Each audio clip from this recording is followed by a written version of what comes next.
oba nteekamu mmere yenkana ki. Kati saawa zino tukolera ku kigambo budde. Kale zinene envunyu bw'oba ogenda kukola bizinensi ng'ogenda zikolamu bizinensi oba kulisa bisolo byo, saagala zikumalire budde weerabire emirimu gye giri. Okitegeera? Njagala kabenga akalimu ak'oku sayidi. Nti emmere kasasiro teekamu gumu, teekamu obuvunyu, dda ku gijjo. Nti bw'oba ogenda yundira mu kidomola ekyo tuteekamu 3/4 full, tuteekamu ebitundu nga wano nga kanaatera okukola ki? Okujjula, naye nga tekajjudde. Oyo kasasiro gw'ogenda oteeka mu kidomola oba mu kipipa ajja zikuza mpaka ennaku 7 oba n'okusingawo okwo. Tukitegeera?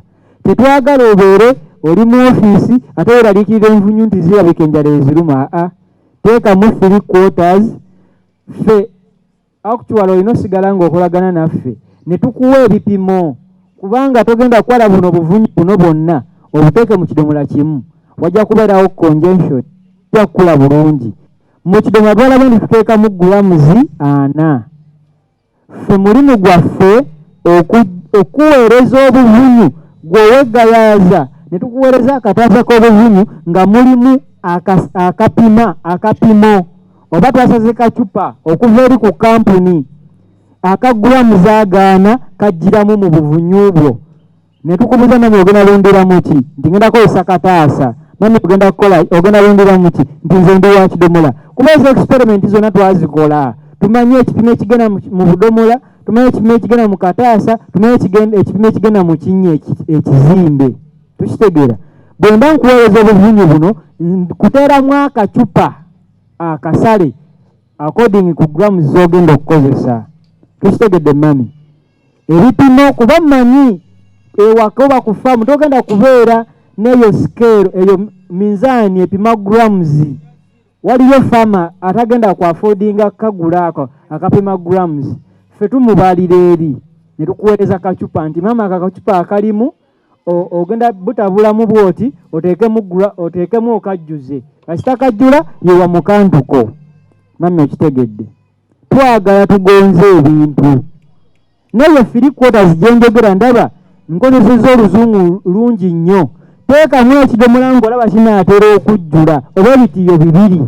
Tukitegeera? Twagala kusimplifyingira omulimi owa wansi embeera.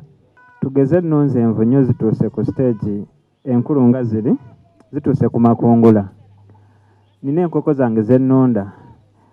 Nzikozesa ku buli stage ya nkoko nga ngendo ziwa oba ziriwa ku stage ya nkoko nga nkulu zokka zokka. Bukiiki tubuwa envunyu, eza wiiki tuziwa envunyu oba tuwa nkoko nkulu zokka. Tuwa enkoko zonna envunyu, naye okusinziira tuzikoze tutya. Kuba kakiiki tosobola kawa nvunyu eyo nnene ate tekannaba gundi yaako ebeeramu obuyinja tebunaba kudevelopinga bulungi. Kati nno gwagenda oziwa nga nkoko agenda feedinga enkoko z'envunyu ennamu ng'olina bukoko buto, ogenda kusiba lo, ogenda kukwata omusekuzo n'ekinu okoona envunyu nga nnamu, ogenda zisekula okole kipesiti okitabute mu mmere y'obukoko bwo. Tukitegedde? Tetugenda kukkiriza kuwa obukoko buto nvunyu nnene, ogenda zikoona, ogenda zisekula okole kipesiti otabule mu maize brand. Mr. Sam nkuze bulungi, naye okuva ku obwo bukiiki zonna zirya. Kiri gy'oli mukama wange, naye ffe tutunuulira ekintu ekyanguwa ovaawo amangu. Osobola ozisiika, osobola ozikaza n'ozikolamu obuwunga, naye ffe tutunuulidde omulimi talina budde. Enkoko zange njala ziwa fresh, zikoone zisekule. Yes. Bane n'ekirala zinene envunyu tetuzenyala. Ziriibwa. Ziriibwa bannaye. Bw'ogenda mu supermarket z'omu kibuga gendayo onoonye BSF product. BSF product. Naye ffe si ffe abazikola eziriibwa kubanga tuzirundira mu kasasiro. Ne waliwo abalundira mu maize brand. Ziriibwa. human consumption. Mbase ononye engeri ogwabo ogambye nti akadde biri nti tamugaso ngamba benzisiikirira nsuubira nti era mbanga ayononye. Okuzisiika yes nange sadvisinga nnyo kusiika kubanga jjukira embizzi enkoko zaagala fats zaagala amasavu ago. Kiba kirungi nnyo okuzifeedinga fresh oba n'ozikaza nga tozisiise ng'ozikaliza ku musana. Ebirungo byonna ne bibeera just concentrated wamu. Tukitegedde.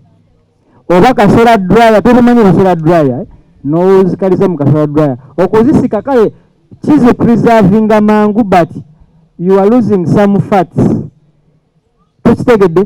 Waliwo nno obadde n'ekibuuzo wano kyabisingira kati ekibuuzo ekyange mbuuza bwe nti ebiwuka byonna byalula ne biwera nga tebirina bukwakkulizo. Lwaki ezo z'envunyu nga byonna bw'otunuulira life cycle yaazo era y'envunyu endala enswera eyo life cycle yonna y'emu, lwaki zo zibaako bukwakkulizo nti ate zo zikweka wali ng'ate ebiwuka byonna byalula ne byala nga tebirina kakwakkulizo sinakyo? Abuuzizza ekibuuzo lwaki black soldier fly zo zirina obukwakkulizo okuzihandolinga, lwaki teziringa zino ensowera za bulijjo? Black soldier fly mweziri mu bitundu byaffe naye tezirabika. Tukitegedde, tezirabika. Kyekyo lwaki tuzimultiplyinga. Tulina okuziwa favorable conditions ze zeetaaga zisobole okumultiplyinga ku speed. Nga bw'olaba actually we are doing some research with Makerere, ate twazuddeyo ensowera era nazo bazita black soldier fly naye nga ziri nga ku nnyanja eya Nalubaale, ate zo zirina performance y'amaanyi nnyo okusinga zino ze tukozesa. Ne kati kisinziira ekifo we ziri okuba nga teziri rare, kikyo lwaki tuziwa conditions tusobole ozizaaza mu bungi. Naye nga zibadde mu Uganda, zibaddemu ebbanga naye nga tezirabika. Tukitegedde ssebo. Zisobola okwalula mu condition eya bulijjo but tuzaagala mu bungi. Tulina demand yaazo.